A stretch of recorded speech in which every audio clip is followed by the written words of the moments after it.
This is the Hua Hin channel. Good afternoon.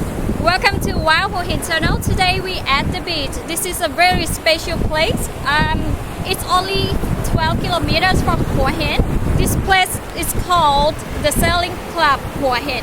Today I'm going to interview Kun Richard Vine. Let's follow me.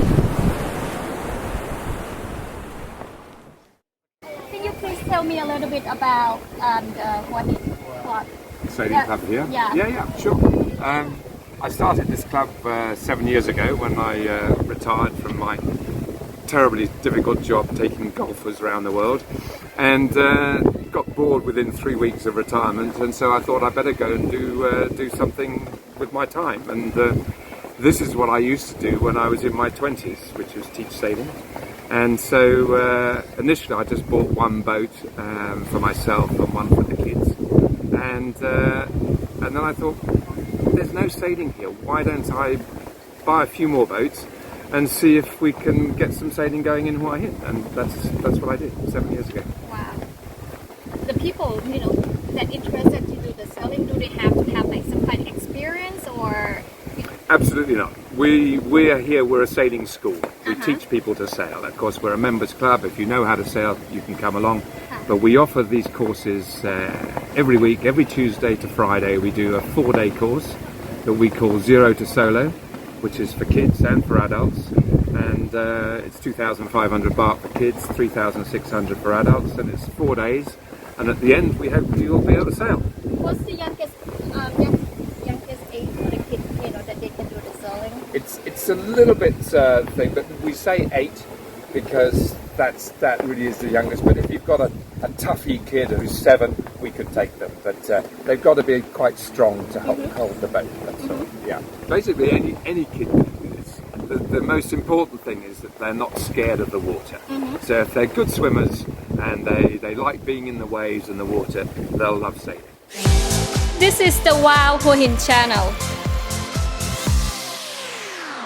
How did you get into the sailing? Into sailing? Well, I was at university and I was doing accountancy, and I had a French girlfriend, and I desperately wanted to work in France during the summer holidays, and so I went round Paris knocking on doors trying to get a job, and I eventually knocked on this door that was owned by Club Med, and they said they'd give me a job, but the job wasn't in Paris, the job was in Italy.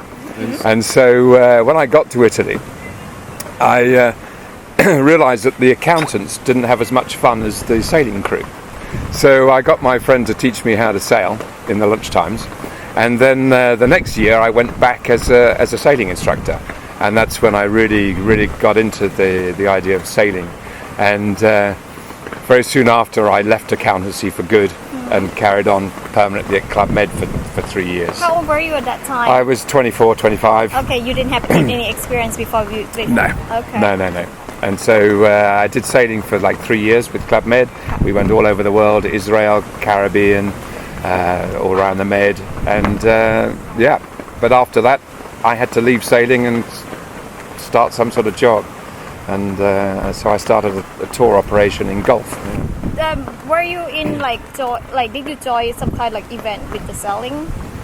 Not at Club Med, but in my 30s we did quite a lot of big boat racing across the Channel to France, to the Channel races and those sort of races. We used to sail from the south of England over to France. We could just about smell the garlic from the kitchens, and then we had to turn around and head back to England. We were not allowed to go ashore in France. And then so it was like a 3-day race, and I used to do it on a boat called a She 36, and we did pretty well. I never done with sailing before. Like you had to stay on the boat for 3 days. You have to sleep on the boat for 3 days. Yeah. It's like because eight guys, it's pretty smelly. You don't want to be on the boat. Once I'd done that, I didn't do any more sailing for a bit, but in the 90s I started coming to Thailand a lot with my golf, and I heard of this thing called the King's Cup in Phuket. And so we used to rent a boat, charter a boat down there and do the racing in the King's Cup. We saw some accidents there, but not on my boat. So you were in Phuket for a while before you moved to... No, I used to go there on holidays in the 90s and early 2000s, and it was that gave me the idea that maybe I could actually live in Thailand, but not in Phuket. Okay. Yeah. So your first place was in Hua Hin that you Yes. decided? Yeah. I needed to, for my flights, I needed to be close to an airport, a good airport for international travel. I was flying like 60 times a year, and so I didn't want to be going backwards and forwards from Phuket to Bangkok and stuff. So Hua Hin to me was perfect. It had golf courses, nice hotels, beautiful beach.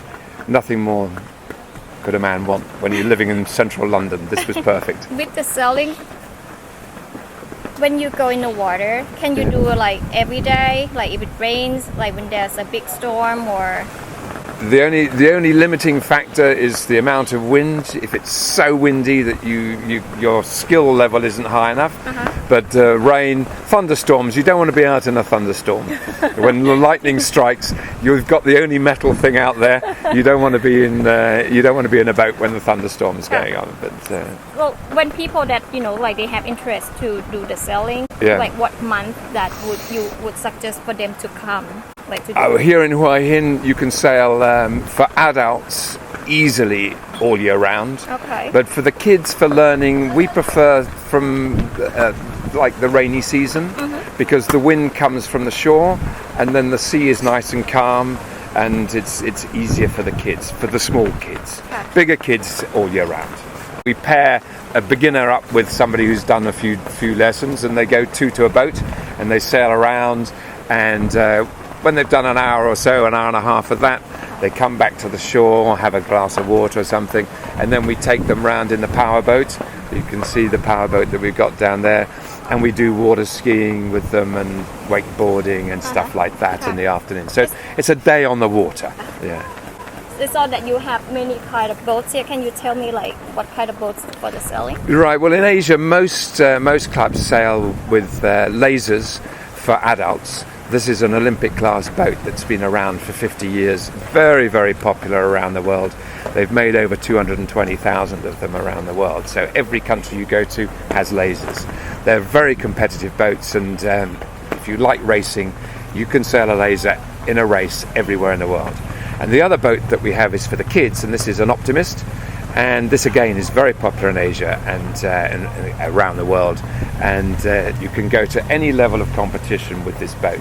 But it's a very forgiving boat for the kids. If you make mistakes, you're not going to fall out and stuff. It's easy to sail. This is the Wow Hua Hin channel. Richard, do you do any racing at the moment? Sure. I mean, since I got back into the lasers now, I like to race as often as possible. Sadly, in Thailand, there's not many races, but I do the national championships every year. Wow. And this year, a month ago, I won back my title of Great Grandmaster of Thailand. And that's encouraged me to enter the World Championships now in Mexico in May. I'll be flying to Mexico again, representing Thailand in this laser standard boats. Only, of course, in the Great Grandmaster category, which is the over 65s. Okay, I don't think I can compete with the young boys anymore. But you want to see what a laser looks like? Yes, Let's please. go down the beach. Okay. Okay, so on the beach here, we've got our rescue boat out here. That's a nice little power boat that we can use with the kids and do the water skiing and stuff like that after, if nobody needs rescuing. Here we've got our first boat on the beach. This is the kids' Optimist. We've taken the sail down because obviously they don't want to flap in the wind too much, and that wears the sails out. But this is the size for the kids. Very, very safe boat. We can put two kids in there if we need to. Okay. But this is the boat that I sail competitively. This is called a laser. It's the Olympic class boat still. The single-handed Olympic class boat. Best sailors in the world have all graduated from this, and it's a very competitive boat. It's pretty fast. It's quite physical, quite hard to sail. You've got to be fit, so you have to do your workouts in the morning if you're going to sail this competitively. You've got to be able to keep the boat flat, and obviously that's what is the boat that I've grown up with, and I still love sailing it. It's called the Laser Standard boat. Laser Standard, but this particular model is the radial sail. The little blue patches tell you this is the girls' sail. This is the ladies' sail. But I don't think Nook wants to go on the boat today. But if you like, I'll show you how it works. Go on then. Okay, let's go for a quick sail then. Put this on here. And there for a quick sail.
Thank you to Richard Vine at the Sailing Club, Hua Hin. This is the Hua Hin channel.